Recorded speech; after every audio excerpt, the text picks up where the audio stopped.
Morning Year 5, so let's have a look at our learning for Monday the 15th of June today. And as before, we're going to start with our reading. And we're going to be carrying on with our Matilda text. And we should be up to chapter 6 on this now. So let's have a look at this first question. Why is Mrs. Wormwood screaming at Harry? So again, it starts with why, so we can begin to think about this being an inference style question. So let's find some of the information where she's actually screaming at Harry. So that's there. And she says, of course, that's what's happened. The mother cried.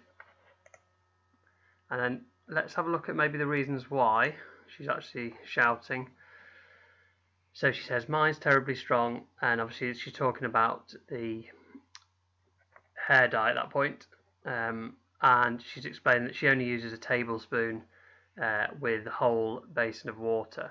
And the problem that Mr. Wormwood's had is he's put pretty much the whole bottle on his head. So the reason that she's really worried is that she thinks it might take all his hair off. So in terms of my answer to that, I'd be saying Mrs. Wormwood is screaming at Harry because she's worried that the hair dye is going to make his hair fall out. She thinks this because she only uses a very small amount of diluted hair dye and he has poured the whole bottle on his head. So that'll be my answer for that. Again, you're looking for little bits of information. It's not necessarily written down. It doesn't tell you why she's screaming and getting a bit worked up about it. You've just got to find some of the evidence why she might be. Okay, let's have another go at a different type of question. And this one is, what does Matilda suggest happened? Why do you think she does this? So this is two vipers combined here. We've got a retrieval question, the first part, and then the second part is, again, an inference style question. So again, we're looking at why she may have done what she did. So first thing is, what does she suggest happens to the bottle of lotion? The first thing, obviously, he asks what could have happened, and that is Matilda's response. She says she gives an idea that he wasn't looking properly, and he's picked up the wrong bottle instead. So that would be the first part to answer. So Matilda suggests that her dad didn't look carefully at the bottle. He picked up her mother's hair dye instead. That was the first part. And then the reason why she might have done that, well, she wants to sort of get away with what she did, because obviously she did it. So suggesting that so she doesn't get caught for pouring the hair dye into the lotion bottle.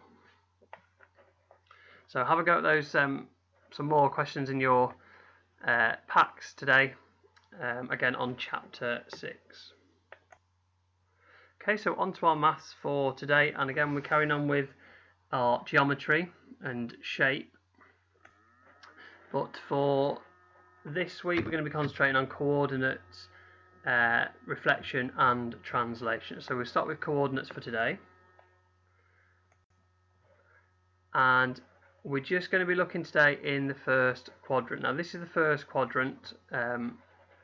You've got all positive numbers. You sometimes can get 4 quadrants and sometimes we have minus numbers, but for today we're just looking at this standard. It looks a little bit like a graph, so just positive numbers for today. So let's just remind ourselves how we label up this quadrant or graph. So the first thing we need to do is label the x-axis. Well, the x-axis is the one that runs horizontal, so that would be at the bottom, and the y-axis is obviously the other one that runs from top to bottom, so on the left hand side there. And then we are going to have a go at these coordinates, and we've got the letters on a particular point around the quadrant, and we need to work out what the numbers are for each of the letters. So if you pause the video and have a go, we'll solve these in a second. So obviously we're going to start with A. So whenever we're looking at coordinates we always start with the x-axis first. So we're going to go, sometimes we say along the corridor. So if we look at A and come down, it's at 3, and then go across onto the y-axis, and you can see it says 5 there. So for A, we'd have 3 and 5. For B, if you go up, you've got along the corridor, you've got 8, and then up across on the left to 9. At C, if we're going to go along the X, again, it's on the same line as B, so X will be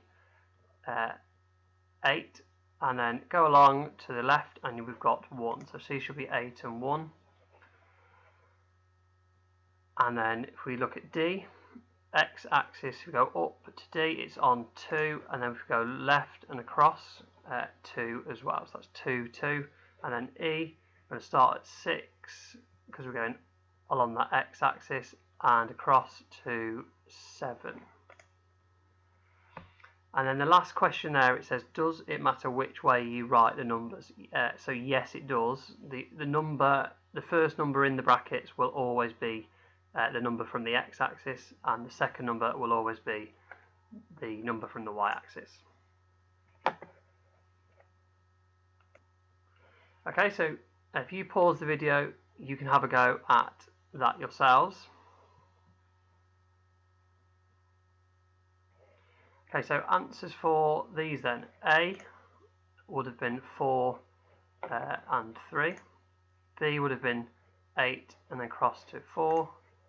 C is 0 and 8. Don't get confused with that one.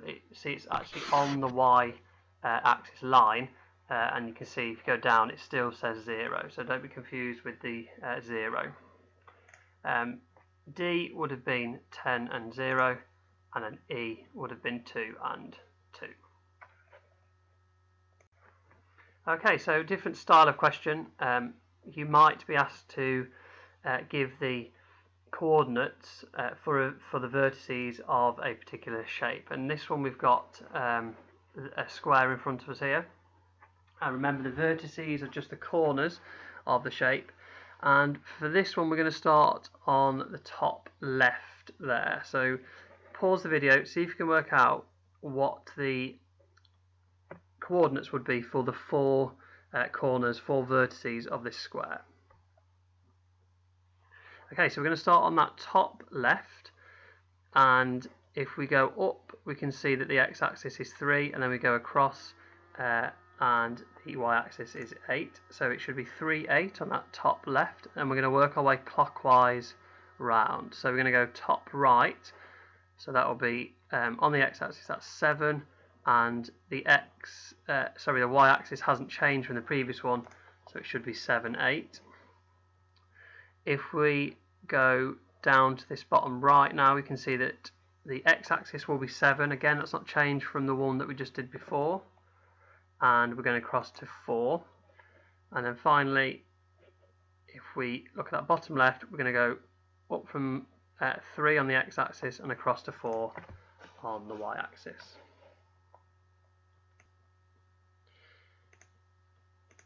Okay, and don't forget those times table rock stars, guys. If you feel you've finished one and completed one and you're not on the right times tables to practice, just let me know and I can change that around. Okay, so on to our writing for today,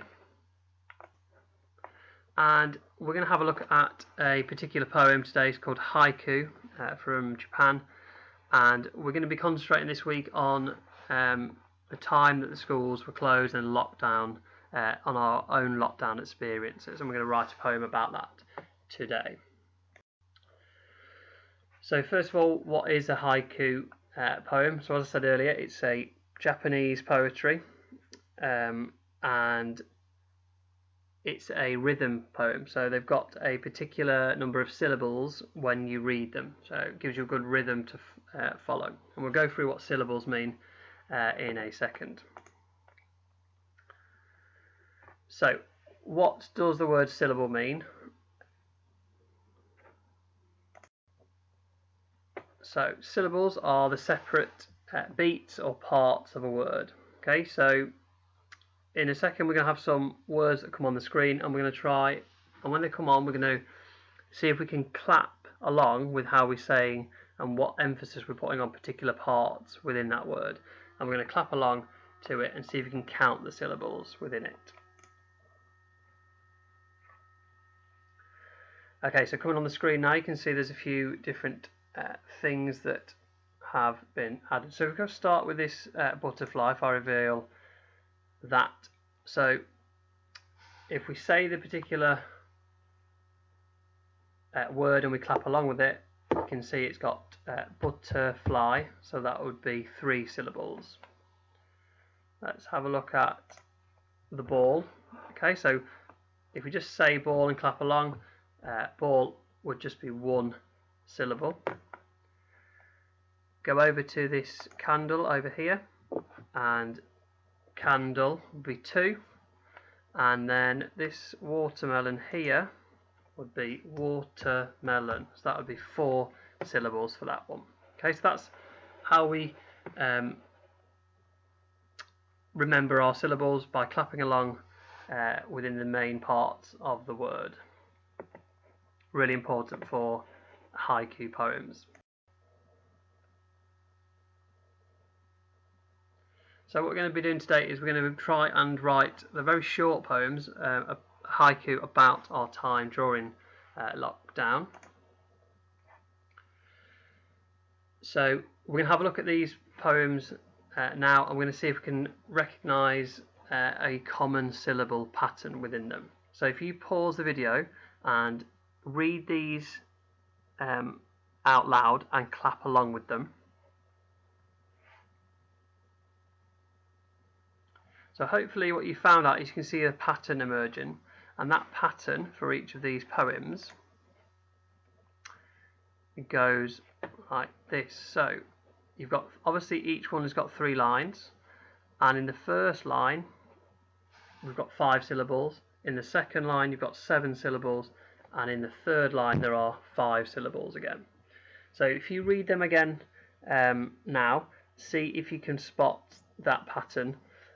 So all haiku poems are exactly the same. They've all got 5, then 7, and then 5 syllables, and they're all 3 lines.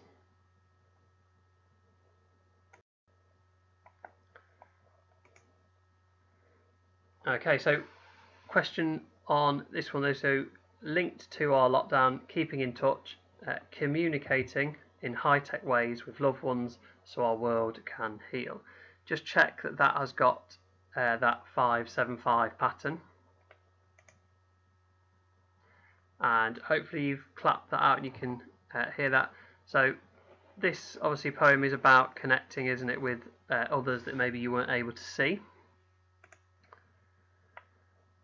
And again, it's when we're doing these poems, particularly with the lockdown, it should try and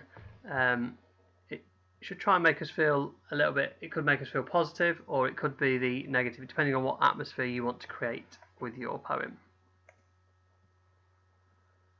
Okay, so another one. Have a read through this, see if you can spot that same pattern. And again, you can see the atmosphere in this one is quite positive. It's all about extra family time and the fact that you've got more time together, and there's time for more laughter.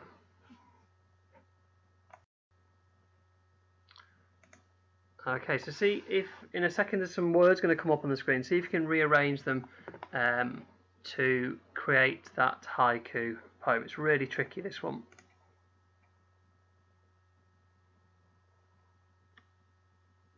Okay, so have a go at when they all come up. If you pause the video now, see if you can rearrange them into that 5-7-5 syllable pattern.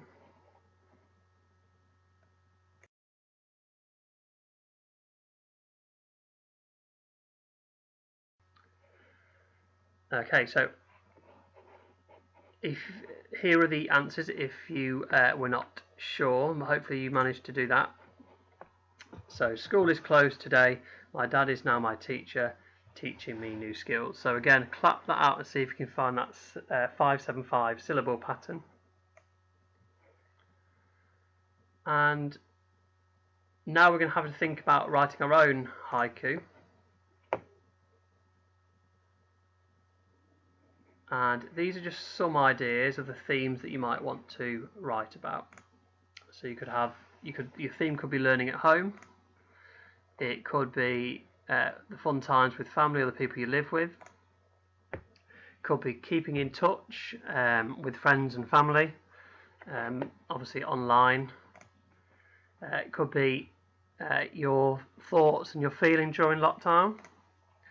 It could be thanking key workers, or it could be focused around the once a day daily exercise that we're allowed to take.